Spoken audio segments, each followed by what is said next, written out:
That's what the church is about? Something to hang on to when you're in trouble? Brad, look, you promised me before we were married. I'm not going to hold you to that promise, but I am pleading with you now. If I mean anything to you, if this marriage means anything to you, you'll do something positive this week. What can I say? Don't expect you to say anything. Just think about it. Okay, wait a second. Okay, look. And where are you going? I mean, how far away is it? It's a retreat house. It's in Oliverville. It's about 50 miles away from here in the mountains. You want to drive me?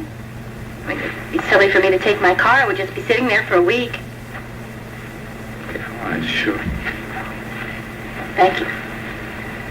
I'll get my pocketbook. Have you been talking to Kathy? What does that have to do with anything? Brad, tell me. Does Kathy have something to do with what you were involved in?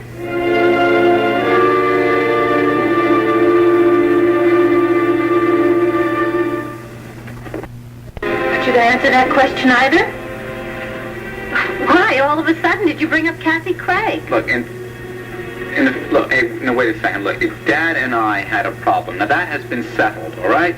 You told me that you never wanted to see your father again. You never wanted to talk to him. So, that's one way to settle a problem, isn't it? No, I don't think it is. Anyway, what has that got to do with Kathy?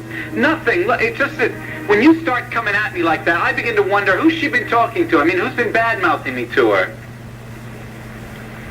Brad, do you think she still resents you? Oh, I know she does. She badmouths me all over town. Ever has, ever since Lana died, and I know that. 3 or 4 people have told me that. She's never said anything to me. I know she wouldn't because she knows how much I love you. Thank you. That's good to hear. Brad, you know that. I guess so. It's just the way things have been going lately.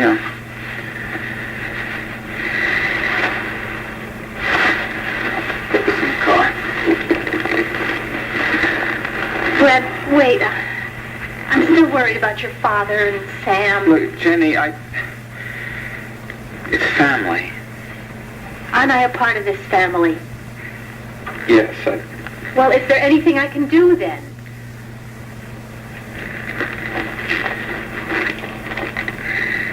Maybe when you come back, all right? While I'm gone? While you're gone, I will do everything that you suggested, okay? I'll call Father Campion, the works, all right? Okay. I'm gonna miss you. Well, why are you going? Brad, if you try to talk me out of this, I'd better just take my own car and go up here, okay? I'm gonna miss you. Jenny, what am I gonna do without you all week?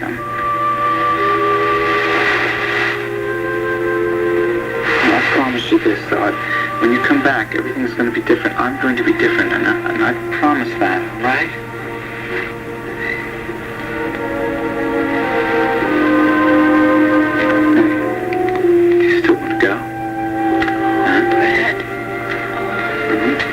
Not a matter of wanting. If we don't go now, I'm going to lose all my resolve. And I promised Father O'Shea that I would be there before dinner.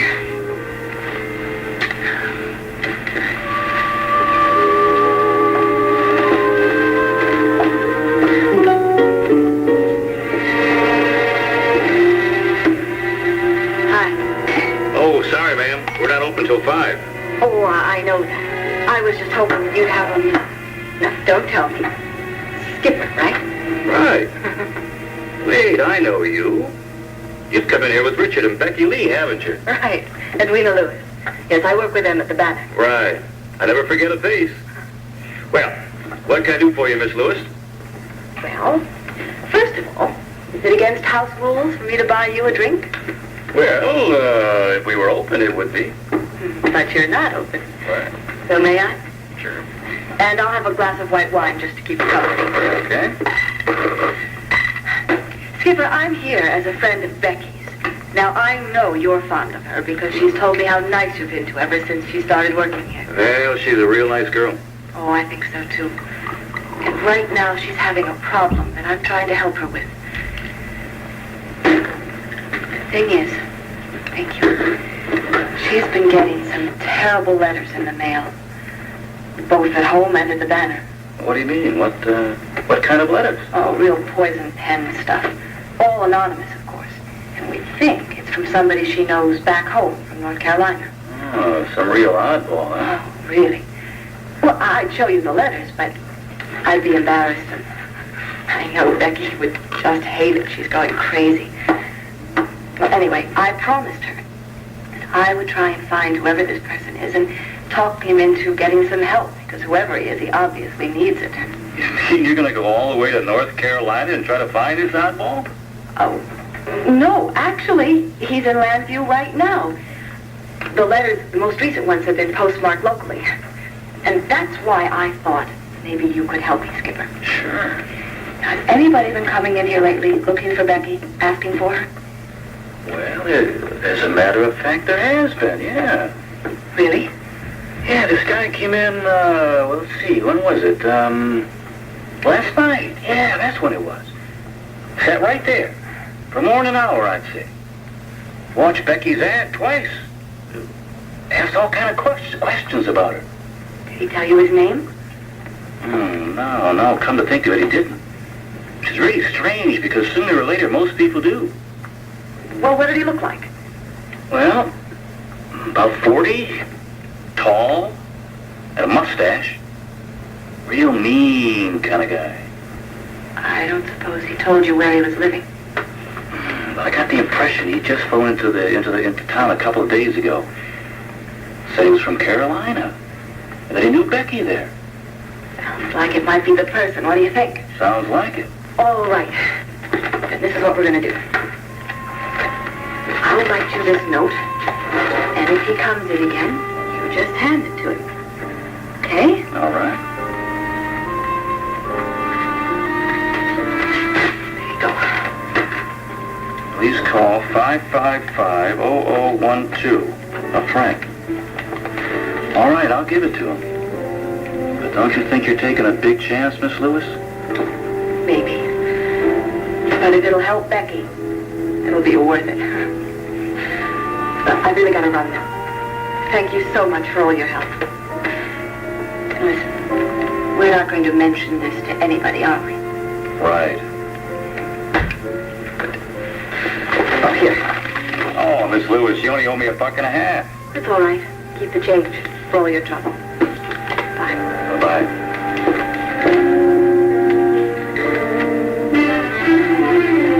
Edwina, I never thought much about cucumber sandwiches. I wouldn't have given you a nickel for one until I tasted yours. It seems like everything you do, you put your hand to in the kitchen. Ethan, he's out there again. What? A man across the street, watching this house. I saw him there this morning, and now he's back.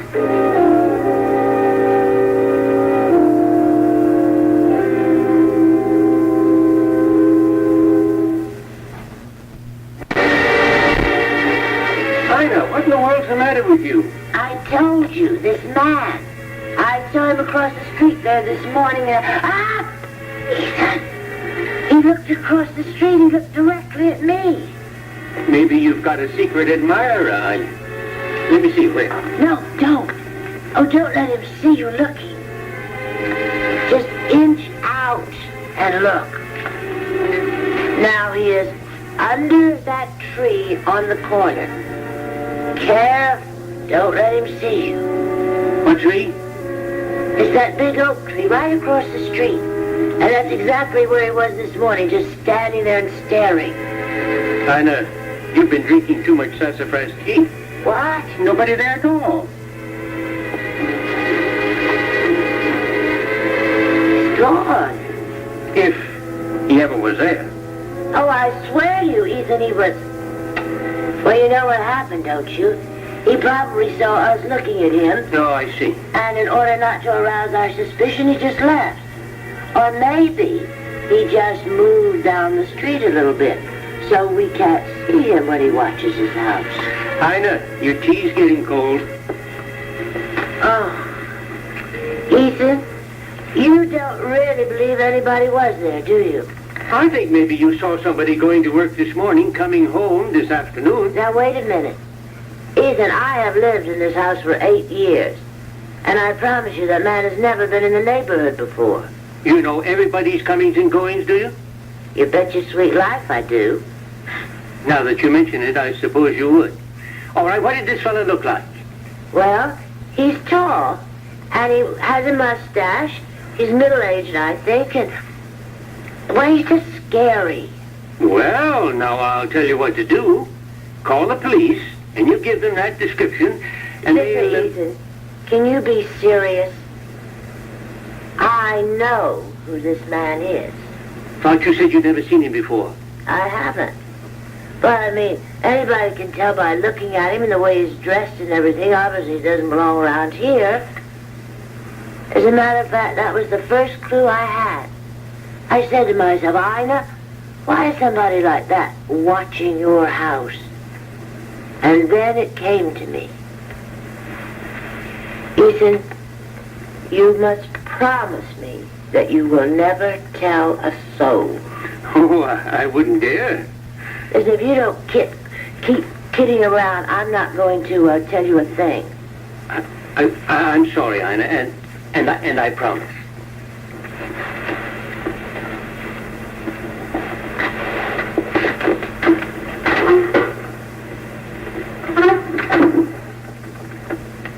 Now listen, I can't tell you everything because I am under a sworn oath of secrecy myself. But that man out there is a member of Becky's family. Our Becky? Becky Lee Harmon? Of course, our Becky. Well, how do you know? Because she told me. She seen a man too? No. Well, then how would she know? Just wait. Now, here. You see, it turns out that she and a member of her family have had a falling out. Her father? Brother? I'm sorry. I can't tell you that. But Ethan, she is deathly afraid that they are going to find out where she is and come after her. Oh, I see. You figure this man's from the hills down in Carolina. Yeah, now you got it. That's exactly right. Oh, Ethan, if I could tell you the whole story. I don't have to have the whole story. If some relative of Becky's wants to get in touch with her, why doesn't he just march up to the front door and present himself? Oh, because, well, I don't know, maybe I have a point. Why doesn't he just march up to the front door and present himself?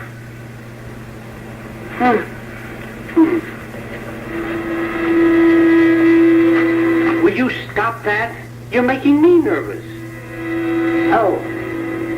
Yeah, well, I guess it isn't anything, Ethan. Yeah, you're right. But look, do me a favor, will you? Let's not say anything to Becky, okay? I mean, she has enough problems trying to get herself to Europe and everything. I won't say a word. That is, on the condition that you make me one more cucumber sandwich before I leave. Oh, bless you, Ethan. Sure, I'd adore to.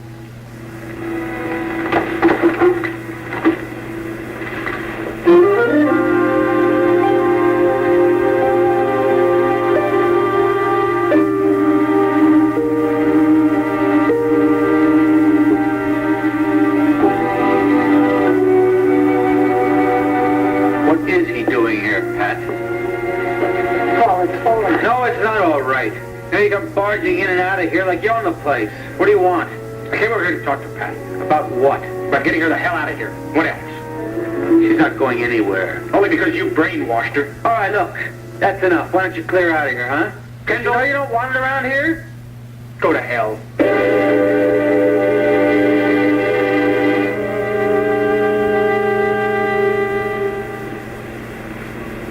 One Life to Live will continue in a moment.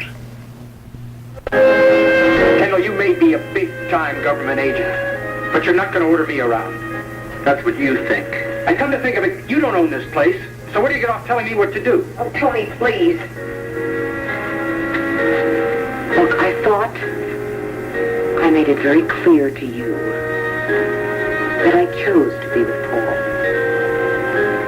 And I still choose to be. And we appreciate your concern. Oh, beautiful. What a picture of togetherness. That really bothers you, doesn't it? You're damn right it does.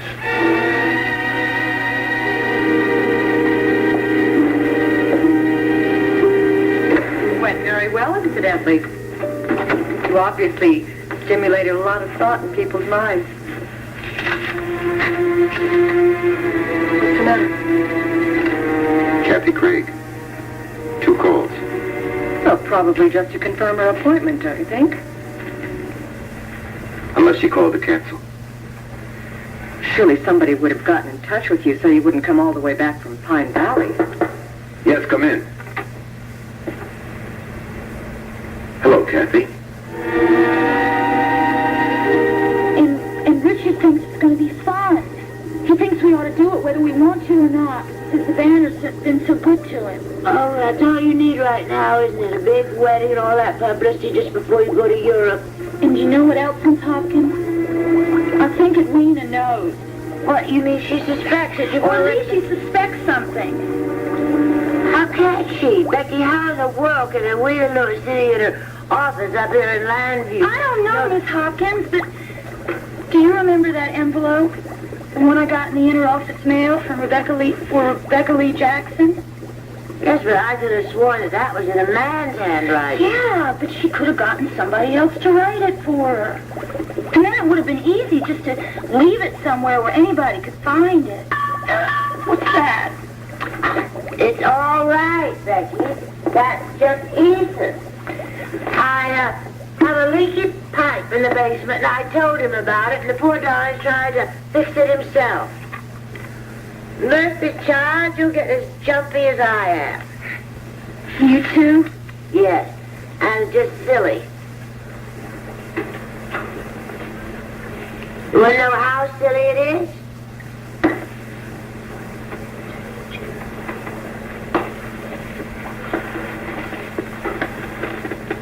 Now, I wasn't going to tell you this, Becky, but this morning, I thought I saw a man standing across the street staring at this house. And this afternoon, I went and looked out the window again, and I thought I still saw him there. Now, Ethan says that I was just foolish, and sure enough, when Ethan got up and looked out the window, the man was gone. But actually, by that time, I was so confused, I don't know whether he was there or not. Now, you know what I'm The man, what did he look like? Oh, I don't know. I don't remember. Look, I'm telling you this because you and I cannot let our imaginations run wild. You know, you almost jumped a foot when you heard Ethan banging on that pipe. You know when I'm going to stop jumping, Miss Hopkins? I'm going to stop jumping when I'm on that plane for Paris, France. Yes, but you're still going to be looking over your shoulder, aren't you? Oh, Becky, please tell Richard. No! What do you want me to tell him? The truth. I can't. Let me try to explain it to you. You said it once yourself. You said Richard loves me for the way I am, right? That's right, because you're sweet, natural, and unaffected. And honest. And I haven't been honest. How can I be all those other things when I haven't been honest? He thinks that I'm one way. I'm really just the exact opposite. If he ever finds out what I was, well, already been. Becky, if he finds out, he's going to understand. He loves you enough. He'll know that you didn't have a choice. No, he's going to run away from me so fast. Now, how do you know that? I just know it.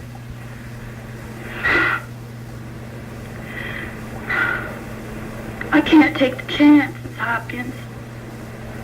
I can't do anything that'll make me lose Richard. I love him too much. I hate myself for lying to him.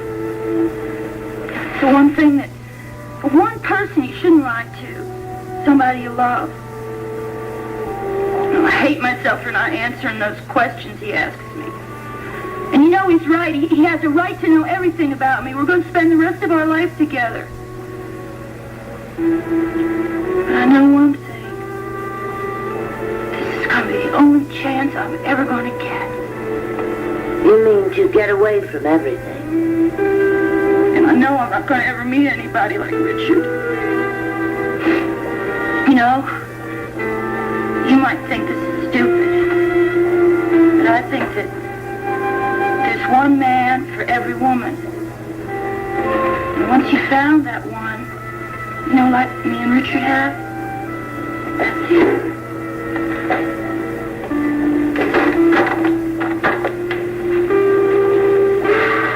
Now, Becky. Now.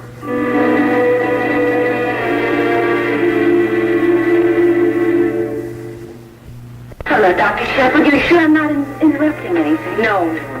I was just leaving. I'll see you later at Tony's. I'll be along. Kathy, sit down. We just got back from Pine Valley. I got your messages. I was afraid that you were calling to say you wouldn't be able to make it today. I called once to say that I wasn't going to be here, and then I changed my mind. Oh? Well, I thought the least I could do was try and explain my decision. I was sure when you heard about it. I haven't heard anything, Kathy. Oh, Brad hasn't told you? No. Well, Brad came to see me last night, and we had a long talk. I've decided not to press charges. You're not going to tell the police? I'm not going to tell anybody anything. Well, I don't know how. Thank you. I didn't come here for your thanks. You told Brad last night. Yes, I can't understand why he hasn't told you. Well, that's between Brad and me. We'll straighten it out, but that's not your problem. Kathy, you've done a very generous, very unselfish thing. I don't really understand. Well, I'm not sure I can explain it to you. I know it had to do with you and... Me? And a lot of other people. Look, I won't pretend that I can forget what Brad did, nor can I put aside my hostile feelings toward him, but... Well, he did an extraordinary thing last night. He made a full confession without any excuses. And I found myself actually believing in his intentions to try and straighten out his life. I'm glad. You're skeptical, I know. I was too. I still am, but... Well, while he was talking, I found myself putting myself in his place. And I thought back to the time when I committed that terrible wrong to Joe and Vicky. And afterwards, they were able to find it in their hearts to forgive me. To give me another chance, at least. I mean, not really forgive me totally, but at least not to destroy my life. And yes, then I started to think about you and how you'd helped me through that time. You really accepted me. You didn't make any judgments. You showed me tremendous patience and compassion. And I remember thinking to myself at the time, how am I ever going to repay this man?